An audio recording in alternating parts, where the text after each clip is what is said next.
Hello, everyone. Welcome to a new edition, fresh edition of At the Wheel with me, Joe White of the High Speed Rodeo on Substack, Tu Lee of Sino Auto Insights, and our special guest, Henry Sanderson, who's the author of Volt Rush. He's at the Oxford Institute for Energy Studies, and as you'll find in the next few minutes, a real expert on the clean energy transition, the competition between China and the United States and everyone else to dominate the future of energy, and all subjects related to that. Henry, really glad to have you here. Thanks We'll for be having me.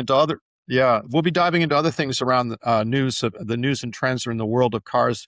Just a little disclaimer: we always have a lot to say here, but none of it should be taken as investment advice.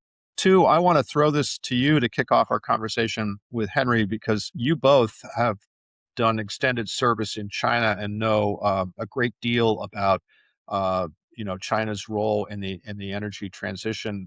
Why don't you start, and then we'll kind of go where the conversation takes us around EVs, batteries, solar, all of that stuff.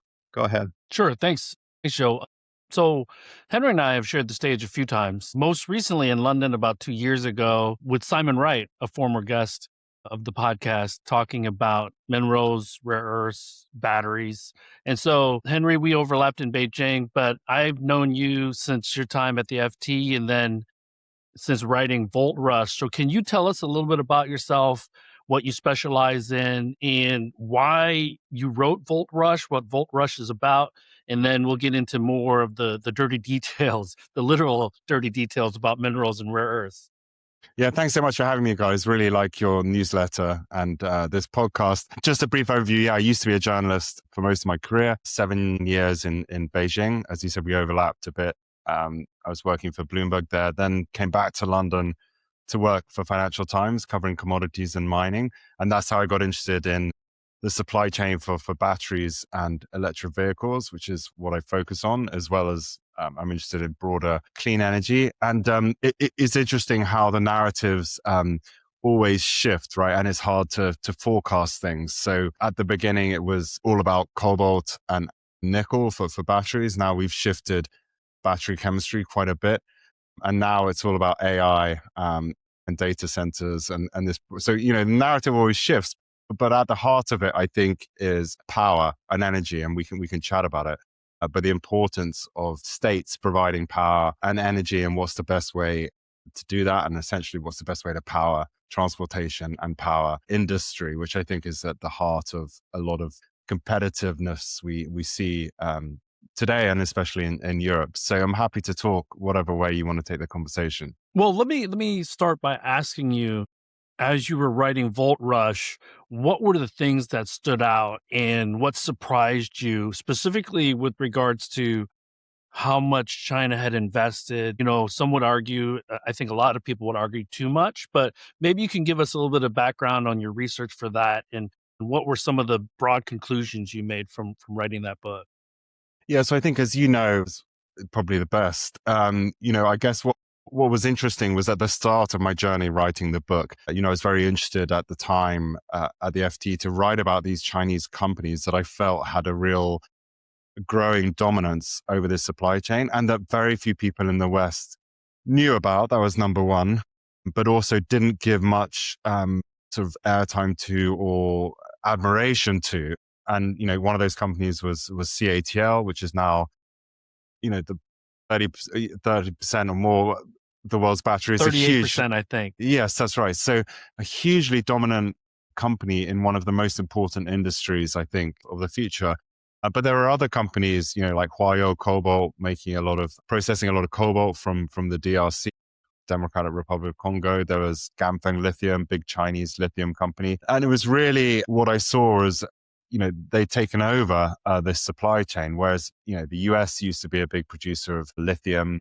Chile still is a big producer, but these Chinese companies acquired a lot of assets around the world and really expanded production. And then on the battery side, the increasing sophistication, the scale, the investment that really saw the Chinese companies like CATL overtake Japanese and Korean companies, which up till then had been the sort of leaders in the field. So what struck me writing the book was the technological advancement China had made. So it wasn't just about digging minerals out of the ground. It was the whole supply chain processing to producing batteries to producing EVs. And you know much more than me, but I wish I'd written a bit more about BYD and some of the cars, amazing cars that have come out of China. But I really saw it as a massive vulnerability and blind spot in the West at that time. Of course, we've caught up now and everyone's sort of aware of it. But the sort of impetus with the book was look at these supply chains. They're going to be hugely important, and look at what China's So, Henry, I mean, I'd like to jump. First of all, you have my empathy because I, too, many years ago, wrote a book about events that were unfolding in real time. And within moments, of that book being published, wished I could go back and write it again because it was out of date. But that you get tonight to write another book, I hope. Let me ask you this, and I think this is coming to sort of, I spent 2 days last week at a symposium on the auto industry put on by the Chicago Fed. And there was a lot of discussion of a lot of things, but this issue of sort of China's kind of lead and the China's dominance of supply chains was both an explicit and sort of undercurrent of all the conversations. And my question is, at this point, I mean, it does seem like the United States and I assume European governments, I'd like you to speak to that, have all sort of woken up. It's like the Sputnik has gone over their heads. What's not clear to me is whether there is a realistic opportunity for the U.S. or the Western democracies to catch up and to replicate the infrastructure that China has spent 20 plus years building. Speak to that if you would, because that's the thing that really I'm interested in trying to understand. Let me add a wrinkle to that question, Henry. Let me add a wrinkle. Separately, Europe, United States separately, because right now with the Trump administration, everybody's doing bilateral agreements, where U.S. at least is seeking less partnership. So kind of taking a picture in that moment. And then, the second part I would like you to kind of talk through is how does new battery technology play into this? Is LFP going to be foreseeable future, the dominant chemistry? So it's a multi-layered question, but please go ahead. Yeah, I think this is one of the fundamental issues, which is the West has woken up, right? So you're right that everyone realizes the scale of the problem. And, just reading another New York Times op-ed just now saying, I went to China, Xiaomi is amazing, manufacturing is amazing, they're way ahead of us guys. So the realization is still ongoing, right? We keep seeing these op-eds being like, oh my God, they're so far ahead, the factories are full of robots. So so we have realized, but have we realized enough? It seems to keep going on, and whether we can catch up. You're right. We're not going to catch up overnight because, as you know, China's scale is extraordinary, and the amount of investment, probably too much investment, that's gone in building this manufacturing colossus. So we're not going to catch up overnight. But on the other hand, China is the lion's share of demand. So China's 2/3 of EVs, it's most of the rare earth magnets in the world, it's most of the batteries. So a lot of their production is for their own demand. And you could say under Xi Jinping, they're probably trying to go further down that direction of supplying, meeting their own needs, more completely. So it's not that we have to build the scale of China again, right? Because we're not interested in supplying China necessarily. So we're talking smaller markets, although that depends what you think is going to happen to EV growth in America and other things. So the demand is really critical. What kind of demand are we looking to satisfy? Because if you look at the US now, of course, the rare earths that are imports are sort of low value rare earths. It doesn't have the scale of demand or magnet production to require lots of rare earths. So I think we will catch up, and the scale of challenge is not as big as it seems because we're satisfying a smaller scale of demand. The real challenge is how do you do it economically? And you can de-risk from China, but you can't completely dismantle market forces. You can't completely dismantle competition. As we've seen, even though we try to keep Chinese EVs out, they're coming in potentially in Canada. There's always a market, they're right? Sneaking in there. Yeah, so there's always a market. So we can subsidize and invest to catch up with China. It's not so much the scale, it's the cost and how you're going to incentivize people to buy more expensive supply chains that may increase the end product when you still are in a global market system. You haven't completely dismantled a global market system. So for me, it's not so much the scale or can we do it? It's at what cost and what competitiveness can we do it? And that's really the critical thing.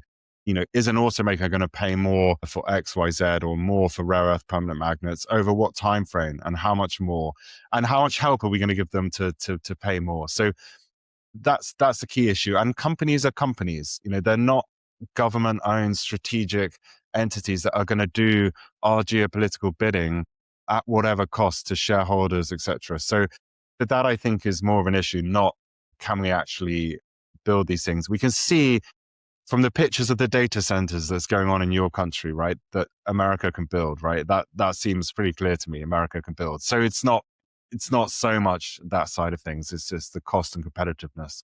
Yeah, no, and I agree with that. I was just thinking, actually, as you're talking, I was thinking of the data center kind of, massive data center investment that's going on in this country. So you're absolutely right. It's not like there isn't money to stand up infrastructure of one kind or another. It's what will Wall Street finance? What will capital, the capital suppliers finance? Where honestly, it seems like there's more profit potential in rare earths than there is in the next in AI chatbots right now. They all lose money, but that's a different podcast. But yeah, I think that's right. And I'd like to get your thoughts on this idea that's floating around just in the last week or so, I guess, where the United States, kind of contrary to its America first, America alone trade policy, is now trying to rope in some of the same allies it's been kicking in the teeth to have this kind of rare earth consortium where they're going to put a floor under prices. And I'm wondering if in your study of these markets, that idea has, one, been tried before, and two, shown any effect in kind of, what's the word I want? Muting the power that the Chinese producers have over global prices and the global prices. Yeah. Yeah, it's a good point. So it is strange to have had Davos, where we saw the speech from Trump, very, very hostile to Europe and saying Europe's never done anything for America. And then have JD Vance stand up at this critical minerals thing and say, we're all friends in this room. We need each other. But the rest of the world is keen to have a more united approach. And I think that was the approach under Biden. And we had a mineral security partnership, but it didn't really achieve that much. So it is good that, Trump administration seems to actually be, putting money towards this, actually doing something. But you're right. Is there the trust there between allies now? I mean, as a European, I don't really feel there is, right? So I'm not sure how that's playing out exactly in these discussions, but there has been a destruction of trust. So I'm wondering if that is going to make it an effective grouping, just on this sort of high level. Yeah, and then a price floor. I mean, it's very complicated, and it all comes into how it's going to be done, what price you're going to choose. You need the price that, I guess, incentivizes the production, but is not too high. So how are they going to? It's a sort of bureaucratic nightmare. But you've seen this kind of bureaucratic complexity under Biden, right, where we had all these foreign entity of control rules and what percent counts and what doesn't. So this is going to be similarly bureaucratically, I think, difficult. How do you decide the price? What counts as dumping? So you're going to have quite careful cost curve analysis. And of course, the problem with these kind of systems is people trying to game it or use it to their advantage. And then again, it's just a problem of you can incentivize mine production, but as I said, China is the biggest consumer. It's where the demand is. So you need to incentivize the rest of the supply chain, and as I said, get some mechanism for them to buy these more expensive minerals. So let's say yes, you have a trade zone where you can only produce at X price, so you get a lot of supply of the mineral, but what are you going to do with it, right? Where's it going to go? Could they actually subsidize these mines, and then that will be sold to China, or presumably they're going to stop that, but you need the whole rest of the supply chain. And this is why the challenge is so formidable. It's that China in rare earths has everything from the mine to the magnet, right? And a lot of refining. Yes, and a lot of control, right? So they have quotas on the production. They don't release the quota amount anymore. And now with these export dual use rules, they have incredible visibility in the whole supply chain now, because everyone's got to give this information to get the license, to get the material. So they really have unprecedented control over these supply chains. So again, like, are these trade floors really going to work against that sort of massive control? So I think it is good, but again, it's not only the mining that you need to subsidize. You need all the rest. For me, that comes from demand. And to your point, this is the biggest issue for me with the Trump administration is if you kill EVs, I think it's a big strategic mistake to think, oh, EVs are just cars driven by Democrats, or they're just cars. No, they're not. They're not cars, because the scale of it spurs these other ecosystems. So spurs battery production, spurs rare earth magnet demand, spurs. You probably can list some other things that EVs help develop, right? From the software and all these other things that you'll know more driving, about. But so precisely. Yes. Well, Data and centers, national you know, all defense. that I mean, Yeah. national defense or military. I mean, the John Bozella, pardon me, who's the head of the Alliance for Automotive Innovation, just basically, you know, the main automotive industry trade group here in the United States, in Washington. They're the lobbying arm of the auto industry.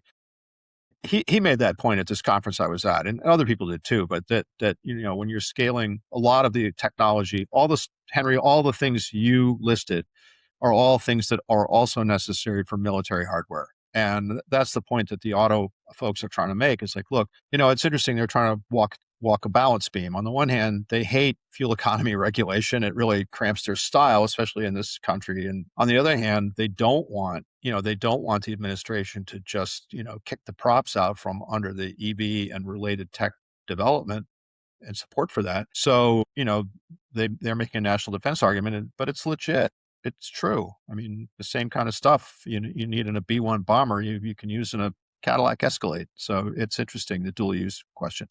Two, I'm sorry, you were going to question about battery chemistry, and I wanted to hear the answer to that. Sorry, one. yes. So LFP has become kind of king of the mass market EV, and I think I saw on your Substack you said their EVs in China are less than $25,000 with all the features of a Tesla. Was it Model 3 or something like that? Which is kind of amazing price point. But that's helped by lithium iron phosphate LFP, which has no nickel or cobalt. And the Chinese have really managed to boost the performance by engineering better battery packs, removing surplus material, etc. And so now the LFP you have on the market is pretty incredible in China in terms of range and performance and cost. So that's what's enabled, Chinese companies, I think, control over 50% of LFP production. Yeah. So that's a blessing and a curse, and we can come on to that. But that basically has enabled, big scale, the cost reductions that we've seen, which partly have achieved by pressurizing the supply chain or keeping the costs low in the supply chain. Because if you are, one of two companies who dominate the market, you have incredible power, purchasing power over the market. So it's been good for costs, but the downside has been a lot of other companies in those supply chains in China haven't been making money. And we come back to this anti-involution campaign going on in China, which is how do you actually make sure you can improve margins so actually companies make money? Because very much the battery system in China looks to me like it was these two companies making money. And then let's picture CATL in the center making profit. And then you have loads of EV companies not making money. You have loads of suppliers underneath not making money. So the whole ship doesn't feel that sustainable when you have that situation. But that is part why you've had these reductions in battery prices and reductions in EV prices, right? They're not making money. So they've just, reduced prices to gain market share. So yes, we've had this incredible cost reduction, LFP, but on the other hand, how sustainable is it, even in the Chinese setting, to have those low costs? So we can talk about that, but I think prices are going to go up under this campaign that they've kicked off, although we haven't seen that yet, right? I'd love to hear your thoughts. So that could change. But overall, LFP has enabled a massive cost reduction, safety improvement. So then you have other chemistries, and then we have sodium ion chemistry coming out in a big way this year in China. BYD just had revealed its sodium ion technology, I think this week.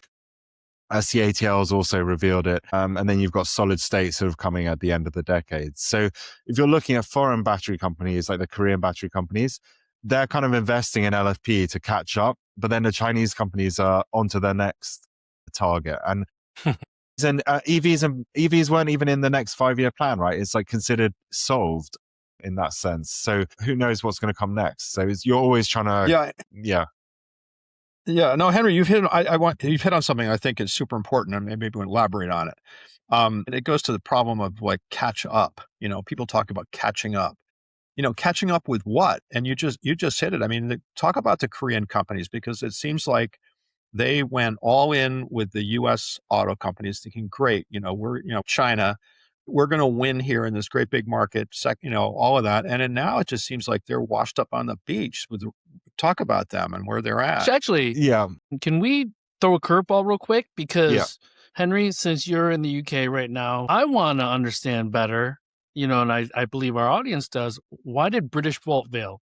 Why did Northvolt fail? Why is ACC, the French battery startup, why are they having challenges? Because they're all trying to build LFP. My thought was they don't really have that IP, not necessary, number one. They don't have the government support, number two. But can you talk about these handful of companies in Europe that also try to be competitive against a CATL, against a BYD, a Goshen, to educate our audience on what happened in Europe? And then let's shift over to the United States and the Koreans. Yeah, so first in Europe, Japanese. So you're right. So to give a bit of history, Japanese were the first for lithium ion, and Panasonic is still a big producer, and then the Koreans are now the biggest, and obviously the Chinese. So the Europe situation was we had a lot of startups coming up with a lot of hope and promotion and hopes and dreams, and you have a situation where British Volt where they didn't quite get as far enough to unlock the next round of funding, so they kind of stumbled. They couldn't quite get as far along to unlock the next round of funding. These are big capital intensive projects if you want to do a big gigafactory.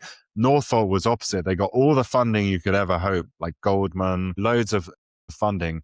And they had top tier customers. It's very interesting because at the time, and I remember the story so well, it seemed that they were undefeatable because they had great customer offtakes. But then those customers, if they can't get the battery or it's not up to their specification, they're not going to hang around or wait for you to solve your problem or lend a helping hand necessarily. They just want a battery, and they have to think about their own supply. So I think very quickly, when they couldn't actually deliver quality batteries at the scale needed, the customers had to shift to other supply. And so what looked like very strong offtake agreements with top tier customers quickly crumbled when they couldn't deliver. And why couldn't they deliver? It's a very hard business. They didn't have necessarily the experience that you need. They had a lot of machines from a Chinese company, perhaps didn't know how to operate. And they also tried to do too much. So the access to funding was a curse as well, because they tried to do too much, recycling, producing their own cathode, buying in raw materials. So they were trying to do too much rather than just let's get 1 or 2 lines of battery manufacturing going and meet our customer demands. So it's a really sad story because it was Europe put a lot of its hope and focus into this one company that didn't work out. On the US side, I also think it's a sad story. I think these Korean companies know how to make batteries, right? Number one, like unlike Northvolt, they know how to make batteries. They are the biggest producers outside China. They're willing to come to the US. They came to the US and invested in factories, production, teamed up with the auto companies, doing exactly what both Republicans and Democrats diagnose as the problem, which is a deindustrialization, right? These guys are coming in and reindustrializing your country, the US, doing exactly what you would think the US wants. And then, they've had the rug pulled out from underneath them because the EV tax credits, which kind of underpinned the whole thing, not just from demand, but in terms of size, they came with supply chain criteria that you had to meet. So under Biden, you had supply and demand subsidies, and then you pull the demand out, you still keep the supply subsidies. It's a very weird situation where now, I wrote a Substack post about it, they're all making operating losses, almost $1 billion in the fourth quarter without these tax credits. So they're literally being kept alive by these production tax credits. Yet the US is not subsidizing the EV demand that would help them. So you're subsidizing the supply, but not the demand. So I don't really understand it. The only thing that's saving them, the only thing that's saving them is switching to energy storage batteries, right? So they're lucky in a way. You got this data center which are boom. lower margin. Yeah, you're lucky you've got this boom going on, because otherwise they'd be completely screwed. So they're switching factory lines to a completely different chemistry. Again, the Chinese chemistry, a completely different market. So now you've got a situation, to my point, which is a smaller market than EV market, as you know, and you've only got one market now, right? So the beauty of the EV was the civilian scale that could help fund energy storage and other markets. So but I'd love to hear from you about, some people are still bullish on US EV demand as, I don't know, costs come down or new models come out. I'd love to hear what your thoughts are. Well, I have some thoughts about that, and then Tu may have other thoughts as well. I mean, my thoughts about that are, I'm channeling again people that I've been listening to for the last couple of weeks here. There is going to be a US EV market, right? I mean, there are a lot of people who prefer EVs, so they drive them, they like them. Whether it's more than 10% of the market in the near to medium term is the question, because without the subsidies, a lot of people are just going to not choose to buy them. There still is a price premium that not everyone is going to pay. So I think it remains to be seen. I would say the next year, where does the EV market settle out? You mentioned new models. Yes, absolutely. There's new models coming over the next couple of years that could expand the market. The low cost Ford, things like this Slate EV truck that is eventually supposed to be produced here. I mean, they just gave one of their trucks to Jay Leno, who did a video. So there you can see they're starting to promote that. But at the same time, you have Tesla essentially retreating from the EV market, turning themselves into, who knows what, a space AI company, whatever. I mean, they're so I think it's going to be pretty volatile and uncertain. And right, I mean, you look at these Korean, I mean, I saw what Henry, you wrote about this sort of weirdness that you just described, where for, subsidizing EV purchases is out of fashion now. It's not a Republican priority. But somebody reminded the Republican lawmakers in our Congress that almost all, I think literally all, well, almost all of the battery production that the Koreans have stood up are in Republican red states, the states that Trump carried and the Republicans by and large represented. So somebody reminded them of this. And so they said, and in particular, Kentucky, Tennessee, and Georgia. Yeah, and Ohio. J.D. Vance's home state. So they're like, well, good golly, we can't withdraw the production subsidies because we'll lose all these jobs in our Republican states, and people will come for us. My question would be, so there's this transition to the energy storage market, but if you put it all together, does that market and then what remains of the EV market support the capacity that's been installed? I don't know the answer to that. So what they're saying is it could, but they've cut, someone like LG Energy Solutions cut CapEx by 40% next year. So for sure, they're not investing in new capacity. Yeah, watch what they do, not what they say, right? Precisely, yeah. So they've cut investment quite a bit. So they're not investing in new capacity. So yes, there is an argument that energy storage is booming. And if you look at some of the forecasts, the US market's really going to grow because power demand is increasing and data centers can use batteries and they respond incredibly quickly to power demand. So you could have hybrid systems of on-site, your own gas turbine and a battery. So batteries are incredibly versatile. It's not that they have to store clean energy or do, they can be used in lots of different ways and they're very fast at responding. And data centers, remember, need incredible, reliable amounts of reliable power. So there is an argument that this market's going to really take off and energy storage is going to boom. But I think the factory capacity that they've built, it's touch and go whether the ESS demand will make up for it. Because I have read reports that even with the tariffs and everything else, the Chinese could still be competitive. And if you look at the capex of these big data center guys, right? Are they going to quibble over cost of batteries? So yeah, it's touch and go. And you've got to reconvert the lines to a new chemistry. So moving from a lot of what the automakers wanted to an LFP chemistry. So you've got to spend on doing that as well.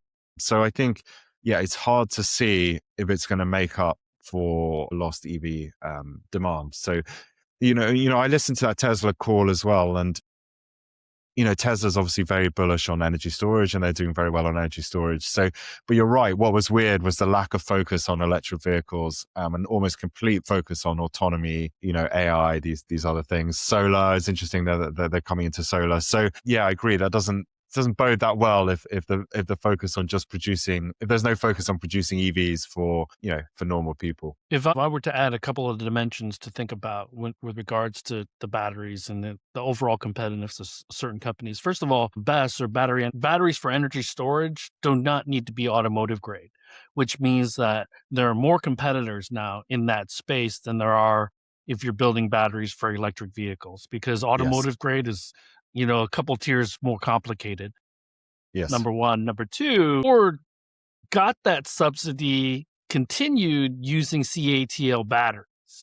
Okay, so as an automaker, if LG made this commitment to me or SK made this commitment to me and they still couldn't get to the China price with the tariff, then who do I choose? So, and I'm not thinking about the United States anymore. I'm thinking about North America because we're surrounded. Mexico has Chinese vehicles, ICE vehicles, and EVs. Canada, symbolically, 49,000. We'll have them probably within the next 12 to 14 months. Now, combine that with Ash Sutcliffe, who you probably know, Henry, flying to Las Vegas to make an announcement that Geely is kicking the tires on coming to the United States within the next 3 years. Okay, and then we just look at this like just on a competitiveness standpoint. Last year, Ford sold less than 100,000 vehicles via their joint venture with Chang'an in China.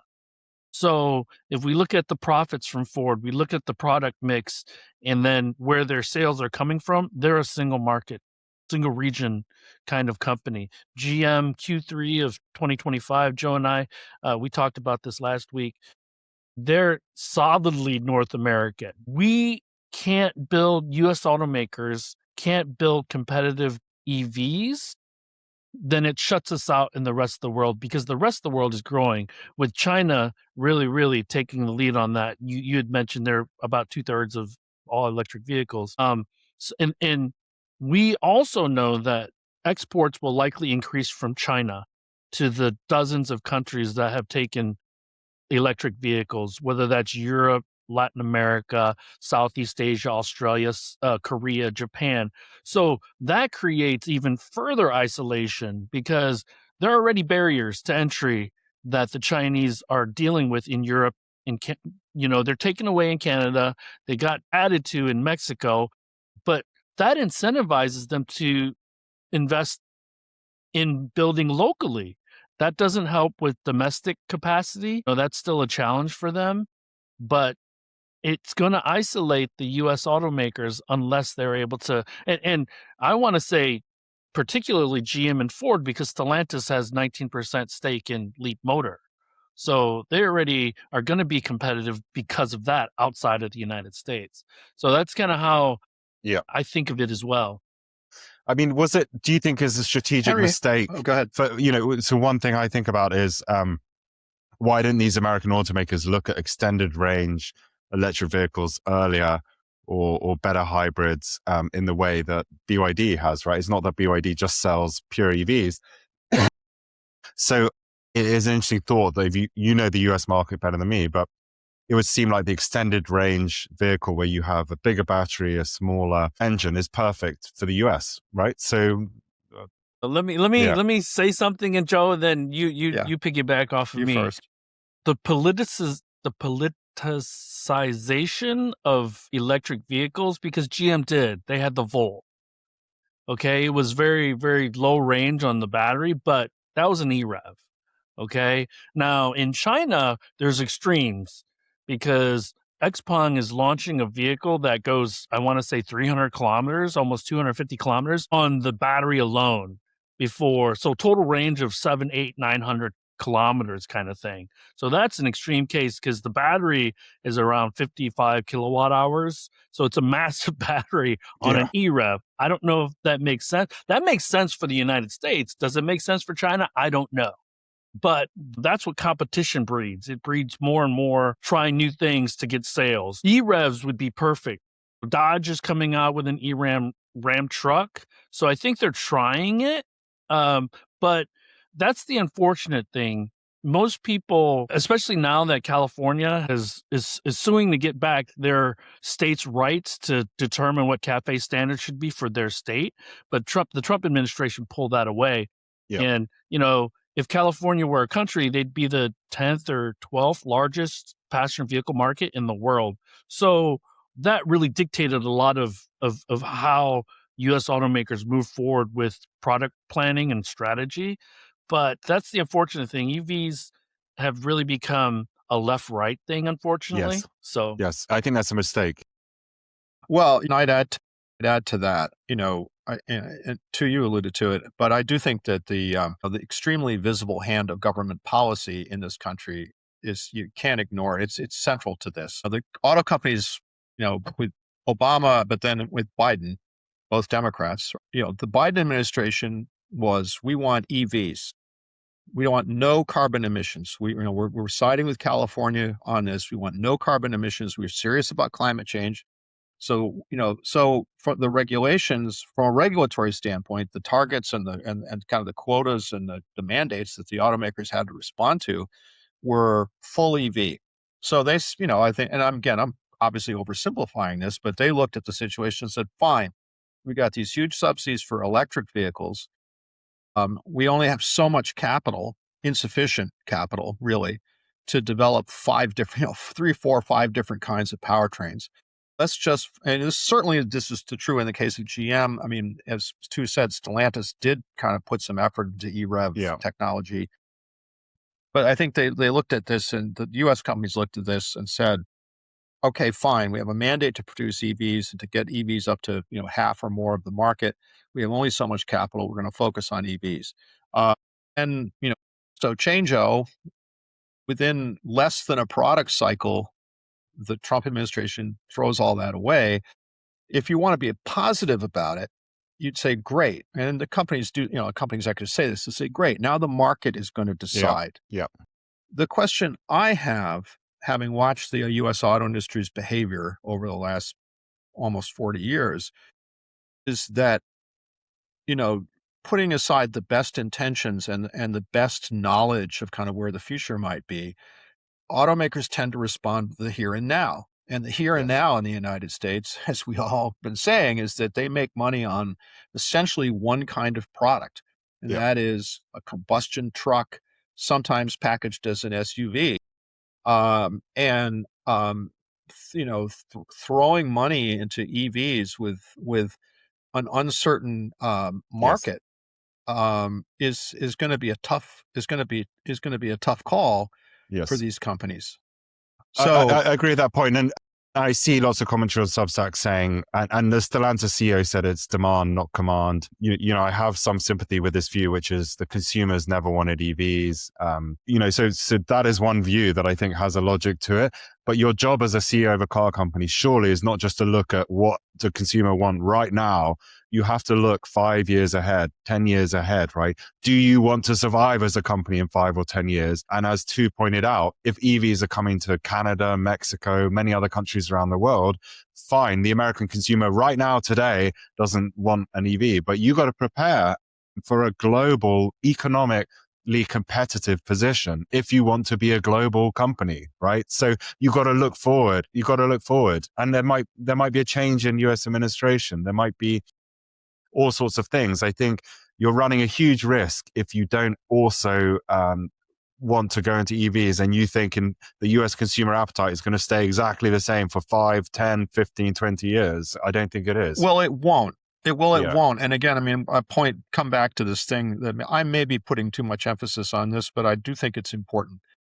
that you see increasingly people who, I hate the term thought leaders, but it's the only one I can think of now, but people who are influencing opinion. The tech columnist for the Wall Street Journal, Joanna Stern, she's moving on to a new thing. She might well be joining us on Substack, but she had a column just the other day where somebody, gosh, who could have imagined somebody gave her a Xiaomi to drive? I saw it. Yeah. Right? You saw that. And she said, I don't want to give this thing up. This is the best car. Why can't we have it? And John Volker, friend of the show, he drove the Geely car, and you did too, Geely cars out in Las Vegas. And he said the same thing everybody else who drove them said, which is, wow, these things are amazing. Why can't we have them?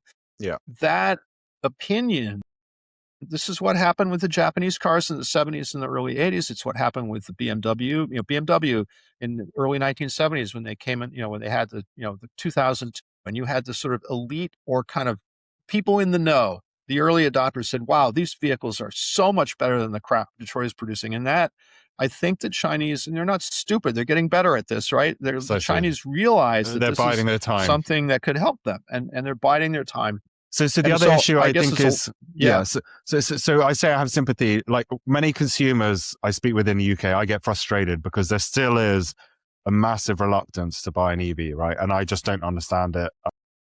There is a reluctance on the side of the consumer. So the question is, and we've cut some incentives and subsidies here for EVs, like the congestion zone used to be free of charge. Now I have to pay to drive. So things have been whittled back, but the whole point of subsidizing EV consumption is not so much that you're saying, I want you to drive what the government wants. It's also to support a competitive industry, right? That's why China did it. It wasn't like they believe and you should drive X, Y, Z. They're supporting a domestic industry to be competitive and making sure there's demand for those products. So the US should look at it in a different way, which is how can we support our auto industry to be competitive in 5 or 10 years, not now. And so that's why you need to fund consumer purchases. Yeah. This is why it's so frustrating. I'll pull up the few hairs I have left on my head. Before it was China, it was Tesla. And it was US versus US. So the US so that's what frustrates me. Henry, you and I were there when the first EVs hit the roads in 2014. Tesla came in 2014. I live right next door to Parkview Green, Henry, where the second Tesla retail store opened. I brought my kids downstairs because they'd never seen a Tesla before, and we got into the cars, the Model S and the Model X, the only two cars in the retail store. Yeah. And so it frustrates me that the U.S. automakers, they didn't take Tesla as a warning sign and tried to do something competitive in the clean energy. I don't care if it's a BEV or an EREV or a PHEV, okay? But they ignored that. They thought Tesla was... And here's the crazy thing. If Elon would have focused on investing further capital into vehicle production and product planning, the U.S. automakers would be stuck right now because Tesla would probably have a $30,000 electric vehicle with FSD, and in the U.S. automakers are like, what now? But now they have a boogeyman in a foreign automaker that they want to protect themselves from. And now that Canada and Mexico are isolating the United States, it becomes a separate issue because, again, this is why I point back to North America versus the United States. And even within that, and Joe, you know this, there's a civil war between the upper Midwest of the United States, like Michigan, Ohio, where there are UAW union jobs, versus is China going to go build in the South where there are no unions? The Republicans are going to flip-flop like crazy. And here's, this is what frustrates me because the people that were against it 2-3 years ago are going to be for it because it's going to line their pockets with profits and money. Which comes back to the key question for everyone, battery, EV. Are you going to bet millions or even billions of dollars on the fact that the Chinese are going to be kept out and the tariffs are going to remain high? I mean, I just don't think anyone's going to bet the house on that situation not changing, and that's the problem. Well, Henry, you in the UK and in Europe. And by the way, I still think of the UK as part of Europe. Forgive me. Yeah, no, that's good. But look, I mean, in the European market, you're all conducting a live action experiment in this very thing. I mean, the Chinese are investing in manufacturing capability at factories and supply chains, right? I mean, this is happening in real time. Whatever barriers the Europeans or the thought we're going to keep the Chinese out, those crumbled for Yes. right. I mean, that's what's happening. Yes, and Well, you do Stormer see, wants yeah, to add a ton of capacity and production, and that's not yeah. going to come from British brands or European brands. No, precisely. And I think it's interesting in the UK because you're right. The data shows Chinese EVs have been successful in Europe, right? And I think you might have the latest data, but it's not like they completely dominate the UK. It's not like they've dumped product here or they've the whole market's gone Chinese. I think they're about 10% of the market. I think is so it's interesting that even without tariffs, it's not like they've swamped the market. You still see loads of Kia, Neros, and other brands. So it's an interesting experiment, as you say. I think going back to the US point, as we said about things not changing, how could you bet on that lasting? And I think that's a fundamental problem. Well, yeah, and I know Henry. I'll just speak to that. I mean, so again, Henry Ford said history is bunk, but actually, I think history is useful from time to time, and now is one of those times. In the 90s, the United States auto industry, basically the Ford, GM, Chrysler thought, oh great, here come the Japanese with lower cost production, lower cost engineering and development, higher quality of a vehicle, more fuel efficient at a time when that was extremely relevant. We'll get Ronald Reagan to have import quotas and we'll be all fine, and we'll take the time to get our act together, right? That was the whole thing. You hear the same sort of talk now. And I believe too, when I've talked about this, I believe that absolutely at some point in time, a Chinese automaker, maybe Geely or others, will come and they will crack the code to get approval to build a factory or factories plural in the United States. They'll say, sure, fine, we won't bring any of that communist connectivity technology or any of that stuff that you don't like. We're just going to provide jobs in your state, and it will happen. And then the cost advantages that everybody seems to agree they have because of the way they engineer vehicles and because of the way they've consolidated computing power and the superiority, the kaizening every 18 months or 2 years of their technology, they will grab share. Henry, you're right. I agree. I mean, the way that markets work, the Japanese don't have 100% market share in the United States. They have a fair amount. It was zero in 1960. It's definitely not zero today, and that change has been profound and real. So yeah, it's not all one thing or another, but I do think this idea that you can bet the house that you can have a very large automotive land that time forgot and be fine. I'm not sure that's going to work. No, and I would just say final thought, and you'll know more than me about how autonomy complicates this, because, if Musk is right that it's all about autonomy, and I think he's probably moved, I don't know, it's hard for me to see that will happen so quickly. But I think you had an interesting point on your Substack, which is the Tesla autonomy going to be approved in China, and vice versa? I don't know the answer, but surely that complicates the picture of, actually, will we let Chinese autonomous systems, and conversely, would they let Western autonomous systems? And probably that. My question is, does that actually make a fragmentation of the market easier if we move to autonomy as fast as Musk says? Well, that creates a separate, and again, final thoughts here for me. Yeah. To riff off of what you're saying, Henry, that creates a separate issue because we are still, as U.S. automakers, very, very ingrained in manufacturing. UAW workers and things like that. To me, building an electric vehicle takes complexity out of the manufacturing process significantly, especially as they move towards gigacasting, front and rear end, cell to pack, battery packs. And so the technology and the services will drive the revenues in 15, 17 years, in my humble opinion. And so the bifurcation, I think it's real. I think it's going to be sustained. And companies like Wave and companies like Baidu, they're going to try to be in more regions than the American AV companies and the Chinese AV companies, but it's going to be battleground Europe, battleground Southeast Asia, battleground Africa, Latin America to a lesser extent, especially as more and more countries move towards clean energy and manufacturing them becomes less complex. Then it's going to be, how do we still increase revenues if buy sell becomes and our cost structure gets reduced? But that's the most interesting part. But right now, the United States I don't know what our strategy is, to be quite frank.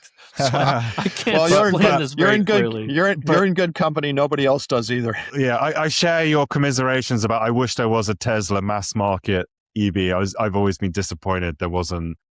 I have a Model 3. I've been disappointed there aren't any more models. There is one, Henry. It's called BYD. Yeah. But yeah, I think from the US point of view, given, as you said, Tesla had the head start, listening to the recent call, it does make me slightly sad that they haven't pursued a mass market LFP based EV and really crushed it. That's that. Yeah, that's pretty. But they're going to own space, Henry. They're going to own space. It's all going to be great. And Mars. Yeah, and Mars. Yeah.